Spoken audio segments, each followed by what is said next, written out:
Dos, c'est la bouche. La bouche, vous avez vu, pratiquement, il paraît que 15% des maisons en terre en Bretagne, c'est la bouche.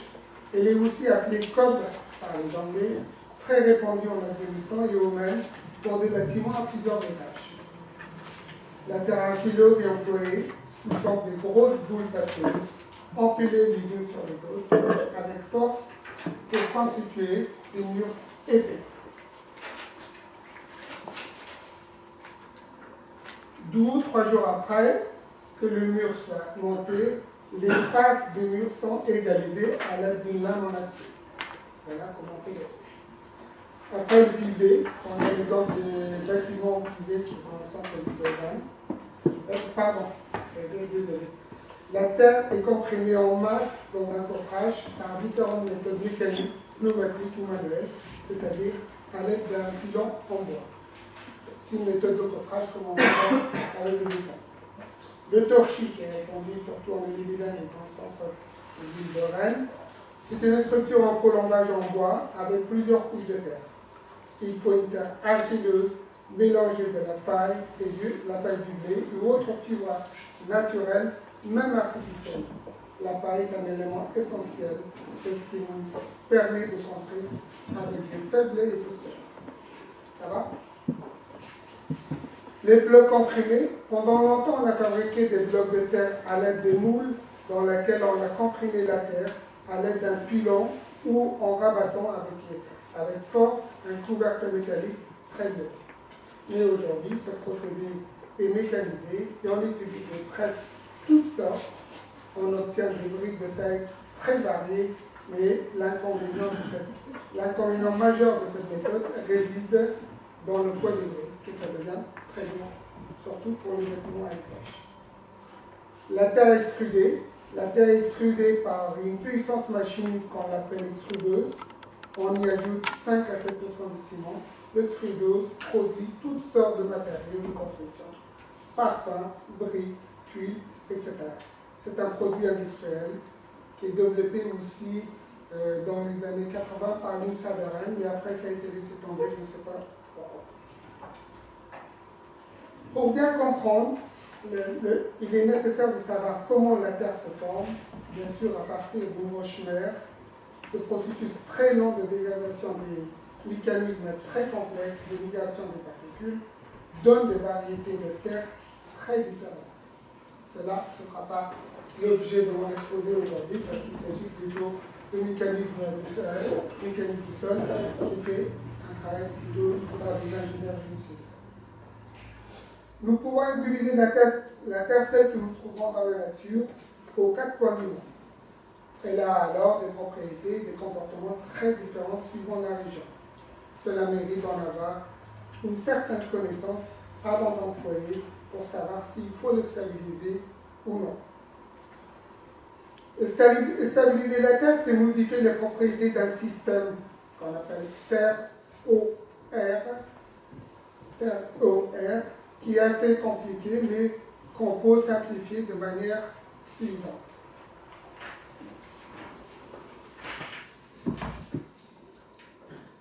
Réduire le volume de vide entre les particules de terre, donc agir sur la perméabilité. Améliorer le lien entre les particules, donc agir sur la résistance mécanique de la terre, de manière à augmenter sa résistance à la compression, sa résistance à la traction et au cisaillement, et obtenir une meilleure cohésion. Pour cela, il existe 3 procédés. Celui de stabilisation mécanique, c'est le compostage en modifiant la densité. Celui de stabilisation physique, c'est mélanger la terre avec d'autres matériaux, donc intervenir sur sa texture. Celui de stabilisation chimique, c'est mélanger avec des produits chimiques qui modifient les propriétés. Ce procédé est bien sûr très compliqué. Dans tous les cas, on peut utiliser la terre avec l'ajout des matériaux naturels ou même artificiels, comme les végétaux, le bois, la pierre, la chaux, le plâtre, le ciment, les fibres naturelles ou artificielles, le goudron, le bitume, le sel, la cendre, le sang, etc. Le procédé de mélange reste très varié. C'est toute une question de dosage. Mais sachez que plusieurs produits à base de terre sont aujourd'hui commercialisés, surtout en Europe, qu'on trouve aussi dans des grandes surfaces spécialisées, comme des sacs de terre produits par une association qui s'appelle ACTER. C'est vendu comme le sac de ciment. Généralement, la stérilisation n'est pas obligatoire dans la plupart des cas, surtout lorsque le matériau n'est pas exposé à l'eau, comme mur protégé, mur enduit ou mur intérieur, ou mur profond. Toute terre qui offre une bonne cohésion peut être employée en construction. En règle générale, le ciment et le bitume conviennent aux terres sableuses, la chaux aux terres argileuses pour l'extérieur, le plâtre aux terres argileuses pour l'intérieur. Avant de construire, il est nécessaire de se poser quelques questions. Que va-t-on construire?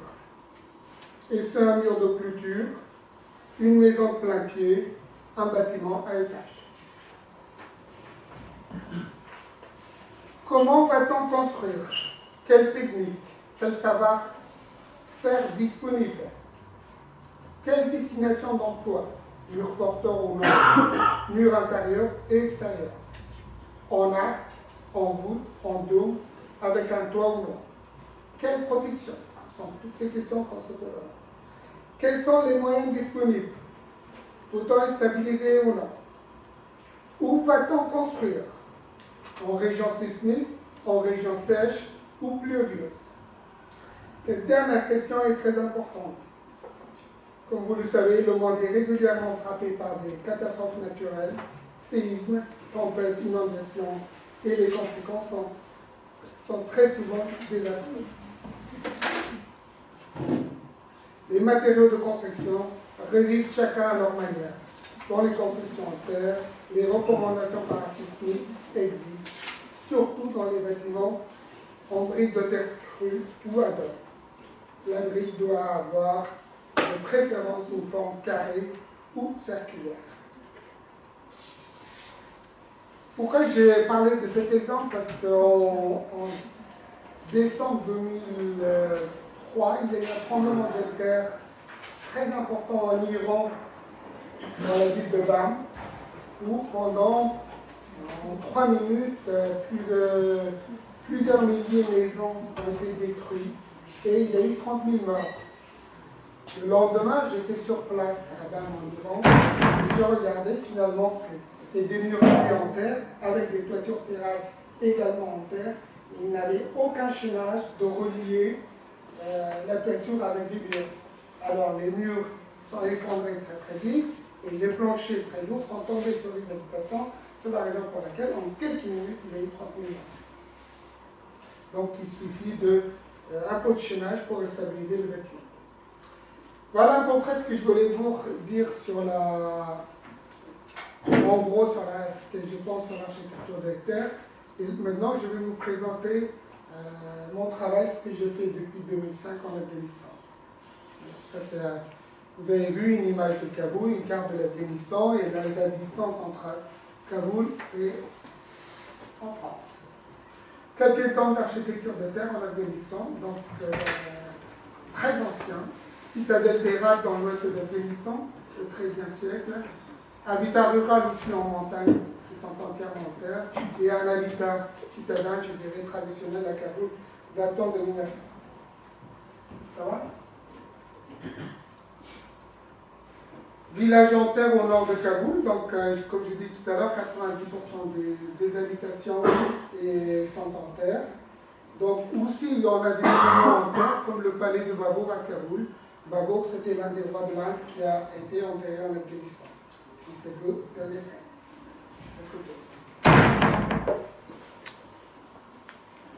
Vieux quartier de Kaboul datant de 19 ans, village détruit à Istalif, dans le nord de Kaboul.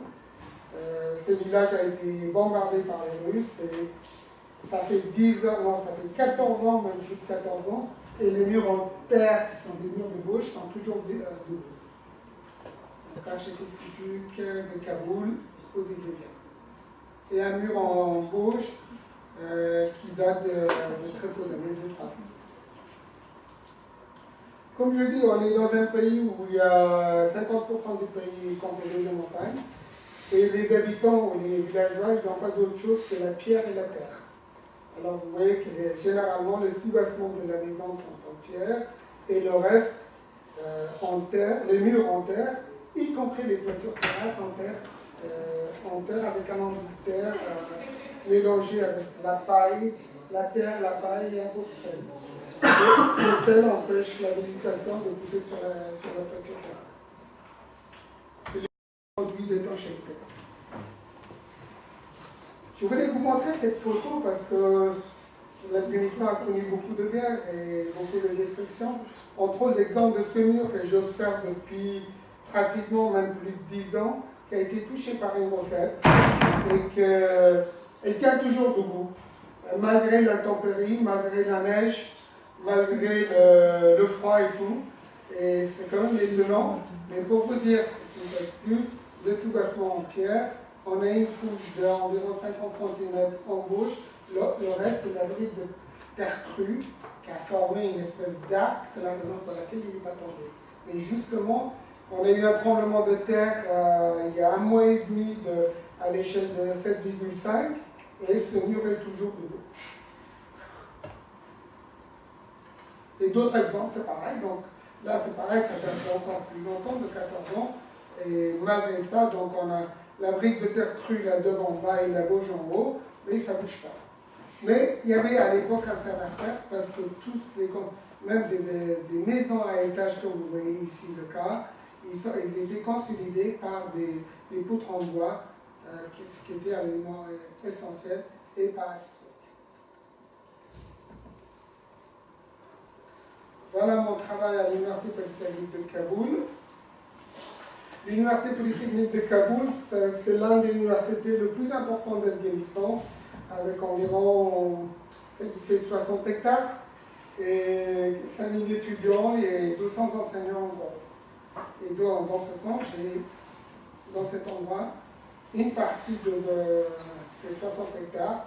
Sur 1 hectare à peu près, j'ai créé un centre de recherche sur l'architecture de terre à partir de ce qui existe sur place, en améliorant avec les technologies d'aujourd'hui. Donc voilà le centre d'architecture de terre en Afghanistan que je développe depuis 2005, financé entièrement par l'ambassade de France en Afghanistan.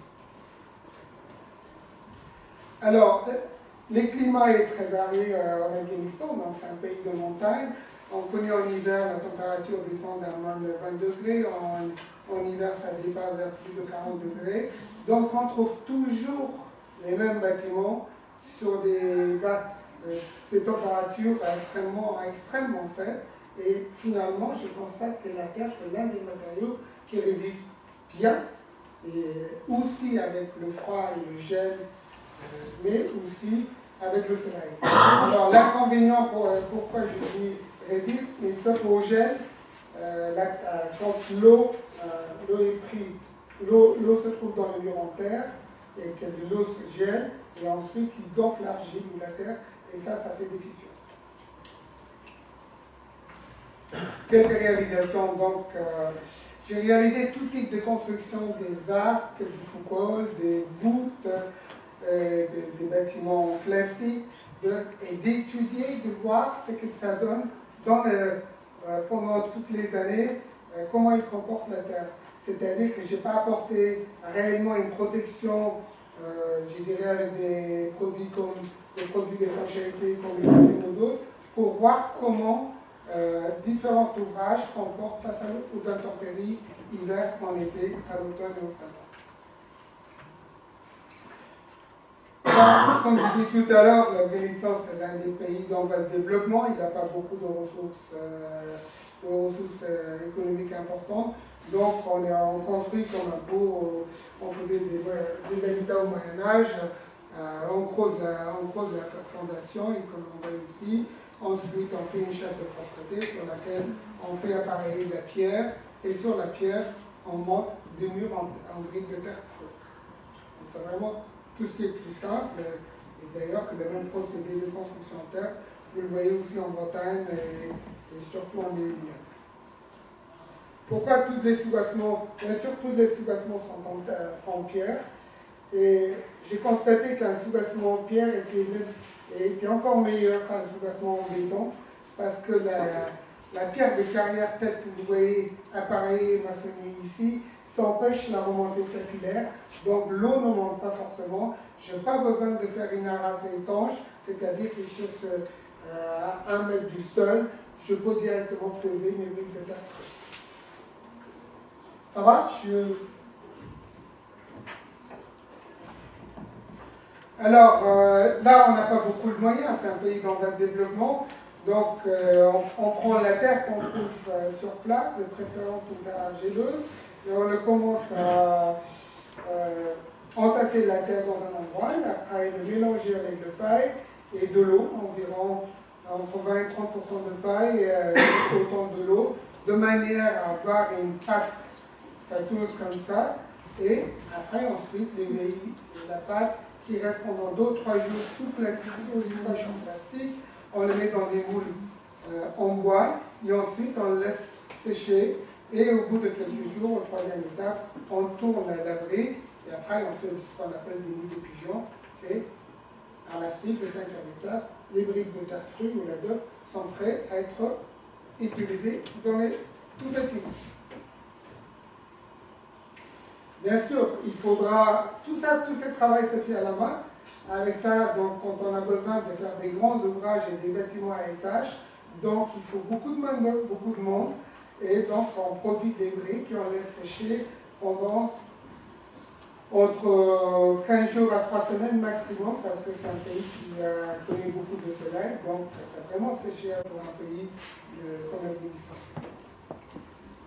Nos moyens techniques sont très très rudimentaires. Voilà les différents types de moules à bois que j'ai créés, que j'ai fabriqués sur place. C'est ce qui nous permet d'avoir des briques à des tailles très différentes et des formes très différentes. Aussi circulaires, que ronds, rectangulaires ou carrés.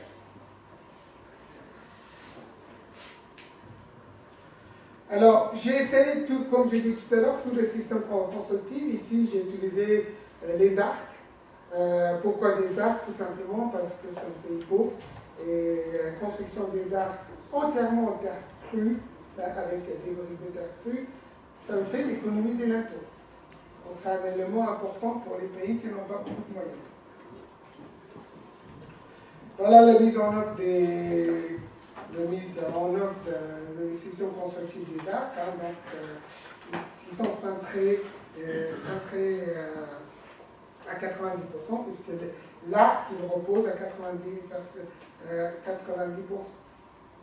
un angle 90 sur ses pieds, donc il n'y a pas de poussée latérale. D'autres exemples des arcs, on a construit pour des bâtiments à étages. Une fois que l'arc est terminé, donc vous voyez, il y a des briques de terre qui dépassent pour faire le chaînage. Et le produit blanc que vous voyez sur les arcs, c'est simplement des plâtres. Donc le plâtre rentre dans les interstices, il bouge et ça renforce l'arc.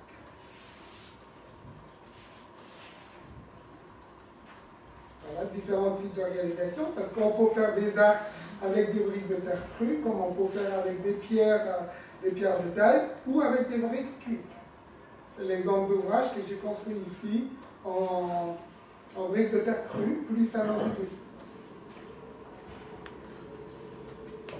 Ça, ce qu'on appelle des boutins, ce sont des petits arcs avec des poussées latérales. C'est fait avec 3 ou 4 briques. C'est posé en arc entre 2 épines que vous voyez ici, des épines métalliques. Donc, c'est 3 ou 4 briques avec un enduit à base de terre et de plâtre. Pourquoi de plâtre? Le mélange de terre et de plâtre à la fois c'est intéressant pour l'enduit, mais parce que ça permet de coller le matériau très très bien.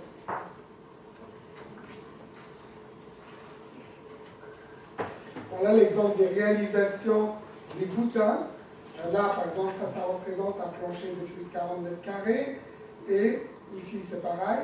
Et ce que vous voyez sur cette photo, simplement, sur les boutins, j'ai mis du plâtre.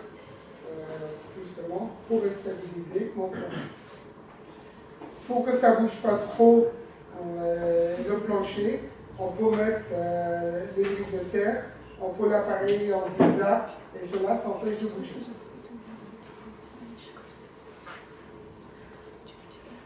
Alors, prendre 3 ou 4 briques pour faire un boutin, ça me paraissait un peu difficile. J'ai dit, bon, pourquoi au lieu de faire 3 ou 4 briques, ne pas créer d'un boutin en une seule pièce? Ce que vous voyez ici, qui fait environ 75 cm de long sur 10-10, et cela c'est fait à l'aide de terre, paille et des roseaux.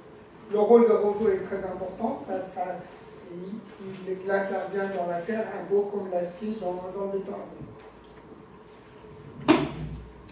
Donc ça, on a créé, ça c'est vraiment la plus invention de l'Université Polytechnique de Kaboul. Et on a réalisé plusieurs planchers à étages et j'ai même apporté un poids de 2500 kg par mètre carré. Et ce sont les épais qui ont montré de faiblesse, mais pas les boutins qu'on a créés sur place. Voilà, ça c'est une méthode de construction que vous connaissez tous, qui est plutôt développée en Afrique. C'est ce qu'on appelle des voûtes, mais on la réalise sans coffrage. Et on utilise des briques de terre crue de 22 11 5 5 et le procédé c'est fait. Les voûtes reposent sur 2 murs verticales maçonnés avant. Voilà l'exemple de réalisation avancée un peu plus. C'est-à-dire qu'il faut construire un mur ici, un mur et un autre mur ici, et la partie de sous-bâtiment, et ensuite ça commence à cintrer le plafond de cette manière. Pour consolider encore, on utilise du plâtre pour vraiment bourrer les interstices. Ensuite, on met une couche de terre à base de terre, paille et du sable, et pareil du sel, parce que je répète que le sel empêche les plantes de pousser sur le toit. Mais quand on fait des arcs assez importants, ça prend tout de suite, le bâtiment prend beaucoup d'hauteur. Donc pour des raisons d'économie d'énergie ou pour construire des maisons à une hauteur de sous-plafond assez faible, on peut faire aussi des arcs qui ne reposent pas à 90% sur le mur, il y a une poussée latérale, mais cela, ça exige, contrairement à l'autre exemple qu'on a dit tout à l'heure, cela exige le coffrage. Alors que dans le précédent, on n'est pas obligé de coffrer.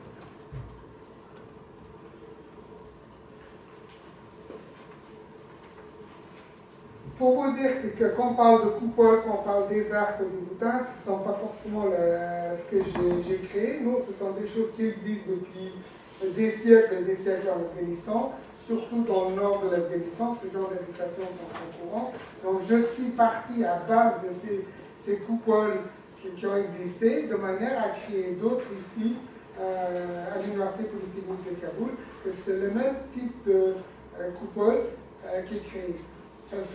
On fait beaucoup en France et en Europe des coupoles de ce genre, mais soit ils sont en béton, en pierre ou en briques de terre cuite. Donc l'avantage d'ici, qu'on utilise la brique de terre crue, qui n'est pas énergivore et qui coûte aussi 4 fois moins cher que les briques cuites. Voilà comment on fabrique des coupoles. Les coupoles, on les fabrique avec des briques de terre crue de 20 sur 20. C'est des briques carrées et avec une épaisseur de 4 cm. Donc l'épaisseur reste très stable, très faible. Et pour ça non plus, on n'a pas besoin de coffret. C'est vraiment l'exemple type comment on pose. Et le mortier qu'on utilise pour coller les briques de terre crues, ce sont des mortiers de terre, paille et du plâtre, pour que ça colle plus vite. Là, je suis en train d'expliquer à mes étudiants comment on fabrique des coupoles, des voûtes et des arcs.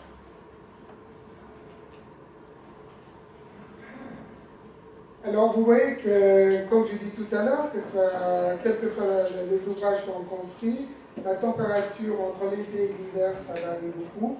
Donc on trouve la même la coupole ici en été et l'autre ici sous la neige entièrement. Et je peux vous dire que ça fait 10 ans que j'ai construit ce petit coupole. Je l'ai laissé exprès pendant un bon moment sur la neige et ça ne bouge pas. Et je rappelle, la seule chose qui craint quand l'ouvrage, quand les briques prend un peu d'eau et quand ça gèle, la gèle gonfle et ça fait quelques fissures en séchant. Ça, c'est l'exemple type d'une construction d'un logement de 120 mètres carrés que j'ai construit sur place, un bâtiment autonome en énergie, parce que l'énergie fossile surtout mange beaucoup dans ce pays, et c'est pas évident. Donc j'ai essayé de créer un bâtiment, un logement plutôt, avec qui soit autonome en énergie. Ça, c'est vraiment les murs tels que vous voyez. Voilà, une fois la maison est terminée, donc j'ai mis juste côté façade sud une véranda avec ce qui nous permet de récupérer de l'énergie solaire passive qui chauffe mon mur de trempe ici, et ce mur restitue la chaleur dans la journée et le reconstitue le soir à l'intérieur de la maison. Et de l'autre côté, vous voyez que donc j'ai une réserve d'eau ici, couverte par une petite véranda. Pourquoi? Tout simplement parce qu'ici, à l'intérieur de la maison, j'ai un poêle en bois, ce qui me permet de chauffer de chauffer les pièces, de faire la cuisine. Et comme la chaleur monte, le réserve d'eau qui se trouve sur le toit ici, ça chauffe également. Donc avec le bois que j'utilise pour chauffer la maison, ça chauffe l'eau. Aussi, ça fait du chauffage. Et du chauffe. C'est ce que j'appelle avec le véranda que j'avais vu tout à l'heure, un bâtiment ou un logement autonome en énergie. Alors, placotaire. Le mot placotaire, ça vient de placoplâtre, tout simplement. Ce sont des. Je voulais aller plus loin dans les constructions, dans l'innovation de construction en terre. Donc, j'ai créé ce qu'on appelle des placotaires. Donc j'ai fait des panneaux 60-60, même des panneaux avec 8 cm d'épaisseur, des panneaux 1 mètre sur 60, avec une faible épaisseur de 8 heures. Ces placotaires sont intéressants parce qu'on peut faire des cloisons, des distributions avec, on peut couvrir comme ici une toiture, et c'est fait à base de la terre, paille et des roseaux. Donc vraiment c'est un élément intéressant parce que si ces plaques de 60-60 que vous voyez ici, s'il était en terre massive, ça pesait plus de 60 kg. En ajoutant des roseaux et des pailles, j'ai réussi de descendre le poids à 30 kg, même moins, même encore moins, jusqu'à 30 kg.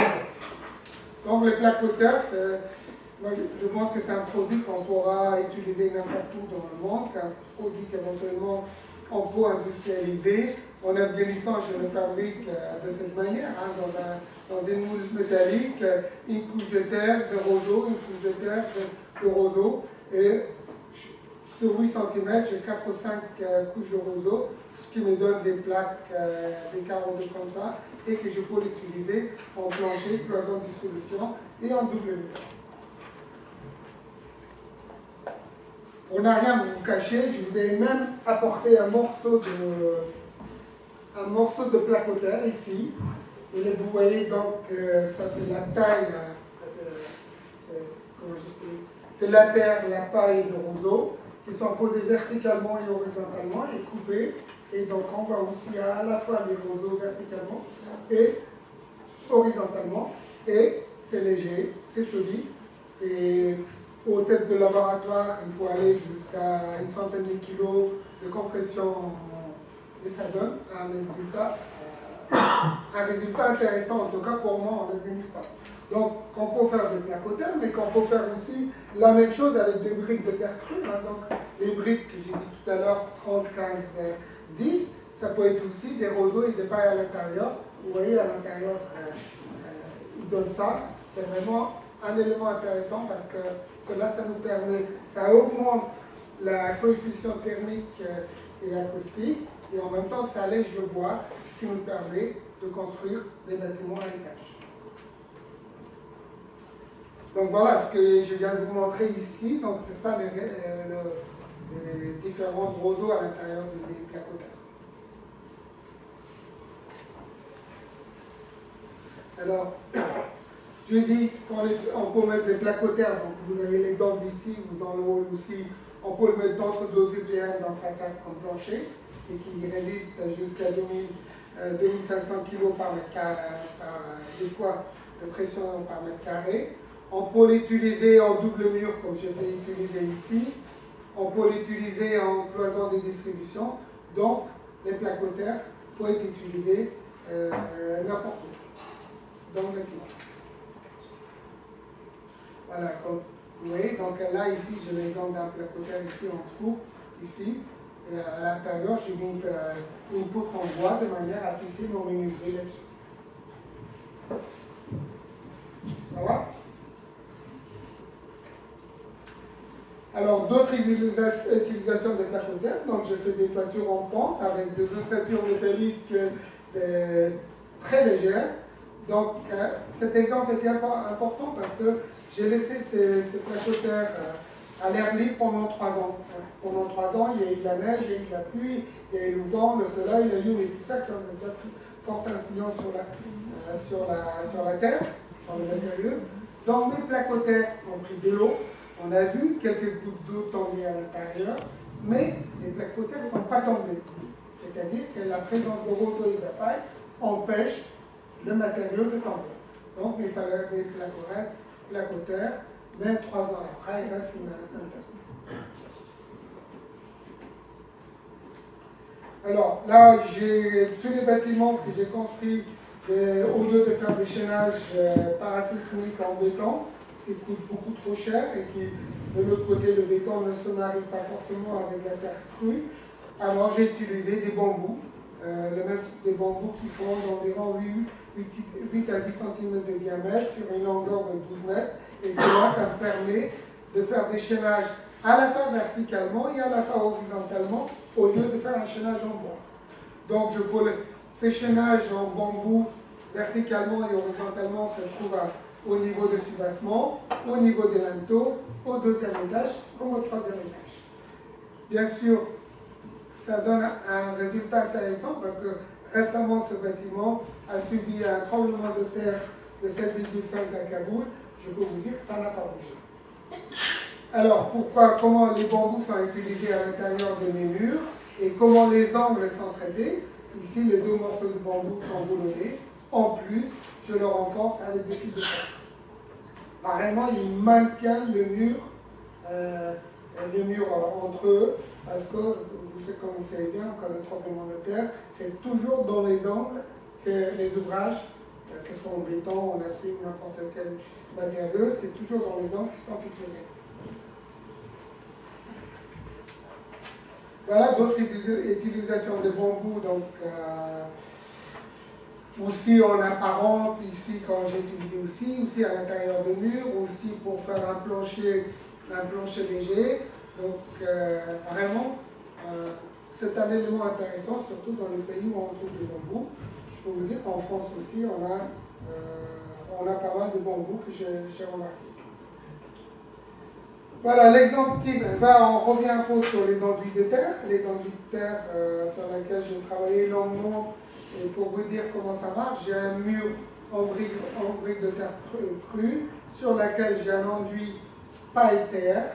Et le dernier, c'est l'enduit de finition qui également c'est fait à l'aide d'une terre argileuse avec la paille.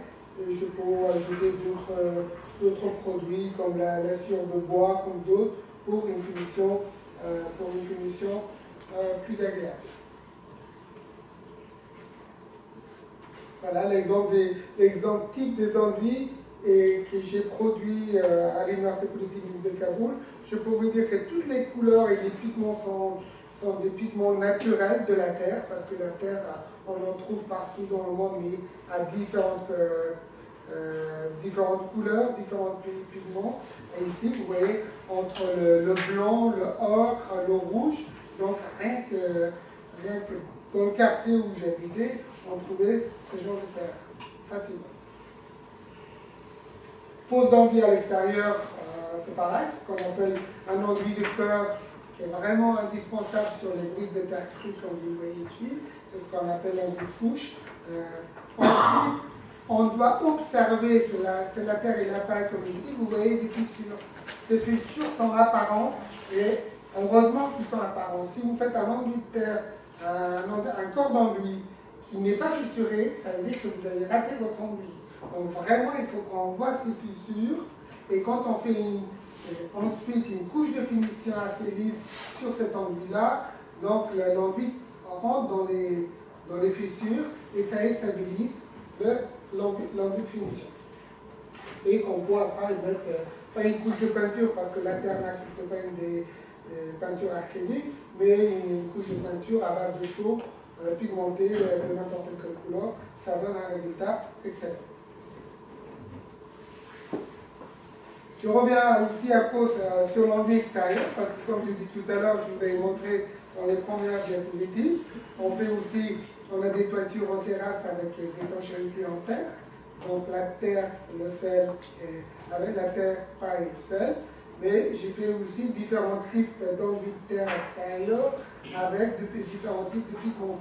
Donc voilà, ici on est en train de poser des enduits de cœur, comme ici, et après enduit de finition dessus.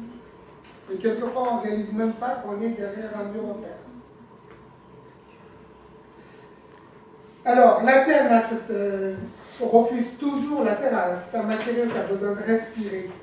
Donc, si on met un enduit étanche dessus, au début, pendant quelques mois, voire 2 ou 3 ans, elle accepte, mais au bout de 3 ans, donc quel que soit l'enduit qu'on fait, la terre repousse l'enduit d'étanchéité sont très denses, donc surtout les ciments. Donc après, ça dissoucie de la terre de cette manière. Donc utiliser le ciment et la terre, utiliser un enduit de ciment sur des murs en terre, c'est vraiment, au bout de quelques années, aucun résultat. D'autres exemples d'enduits extérieurs. Donc vous voyez qu'on a 1, 2, 3, 4, 5 manières de type. Et tout ça se fait avec cette terre-là, ce qu'on appelle une terre grise, une terre de couleur rouge, or, et on trouve, en Ille-et-Vilaine, on trouve beaucoup ce genre de terre, qui est très bon pour tout ce qui est enduit et surtout pour les pigments. Alors, donc la question qu'on se posait, est-ce qu'on pouvait mettre est-ce qu'on peut faire dans des maisons en terre, est-ce qu'on peut faire une salle de bain, une cuisine, est-ce qu'on peut poser des carrelages au mur, des faïences de carrelage au sol, des faïences au mur? Oui. J'ai mis des carrelages au sol, des faïences au mur, ça fait 10 ans que ces bâtiments-là, cette salle de bain est faite, ça ne bouge pas.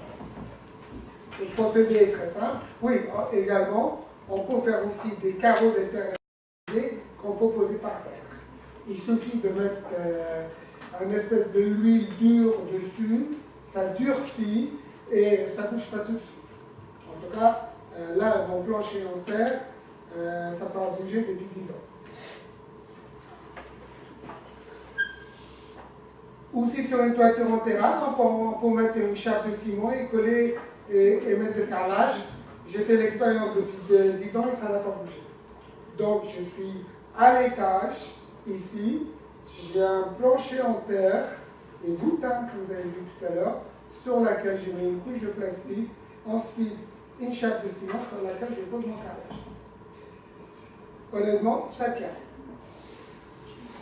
Je peux aussi je peux mettre aussi des carrelages, comme je peux mettre des pavages, des dallages de pierre, comme vous voyez ici, dans mon bâtiment. J'ai même fabriqué ici des tables de travail, de paillasse, à l'aide des briques de terre crue. Voilà d'autres exemples de dallages et pavages que j'ai fait à l'intérieur de mon bâtiment. À l'intérieur comme à l'extérieur. Voilà, j'utilise également la pierre est importante, mais ce ne sont pas des pierres qui sont passées par l'industrie, par des machines, c'est vraiment la pierre telle qu'on la trouve dans la nature ou dans les carrières, qui sont acheminées par camion sur place qu'on emploie. Alors, tout à l'heure, j'ai dit, oui, quand on pouvait mettre un parement, que ce soit de carrelage dans une salle de bain, comme le carrelage des faïences, et à l'extérieur aussi, on peut poser sur des murs en terre. Ici, j'ai des briques cuites que je pose de 3 cm d'épaisseur. Je le pose sur des murs en terre. Le procédé est très simple, c'est ce qu'on appelle un procédé de cloutage. En fait, tous les 15 cm, j'enfonce des clous sur 6 cm dans mes briques de terre crue.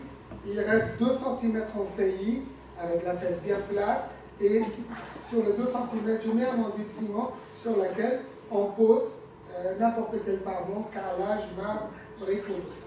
Et honnêtement, le résultat est intéressant. Comme on voit ici, ça fait des briques, ça fait des marbres, et ça ne bouge pas. Depuis une dizaine d'années, ça ne bouge pas. Ça veut dire quoi? Ça veut dire que même si on a des bâtiments en terre, qu'on est dans une région où il pleut beaucoup, et que les façades sont exposées à la température, on peut poser des matériaux, je dirais carrelage, briques de terre cuite ou d'autres, pour protéger nos murs pendant que le bâtiment dure. Je n'ai pas eu de chute. Ça c'est notre expérience d'une toiture terrasse végétalisée. J'ai utilisé les matériaux locaux sur des poteaux en rond, en briques de terre cylindrée, sur laquelle repose un bois de culture en organisant qui sont des peupliers, sur laquelle j'ai, à l'aide de produits de tacheté, j'ai fait une toiture végétalisée. C'est-à-dire qu'en permanence, voilà ce que les procédés, ce que je vous dis, les briques cintrées ici, les poteaux, et cela, ça nous permet aussi de faire des bâtiments à étage, mais surtout ici, j'ai utilisé pour la toiture végétalisée un an après, donc voilà ce que ça donnait. Donc en permanence sur une toiture en terre, et sur des poteaux, donc j'ai une toiture végétalisée. Celle-là aussi, ça dure depuis une dizaine d'années. Donc ça c'est au moment du semis, et à ça, c'est 6 mois après.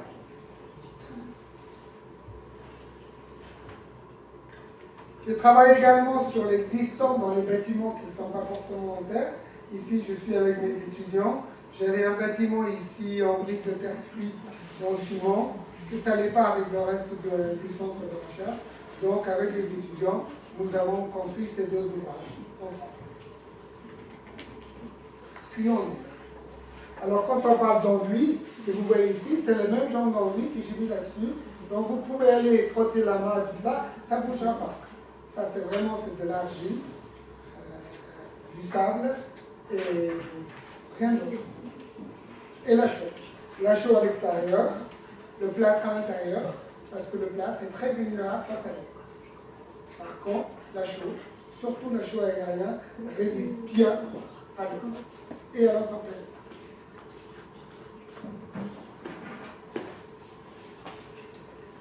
En même temps que j'ai développé ce centre de recherche sur l'architecture de terre, j'ai donné des cours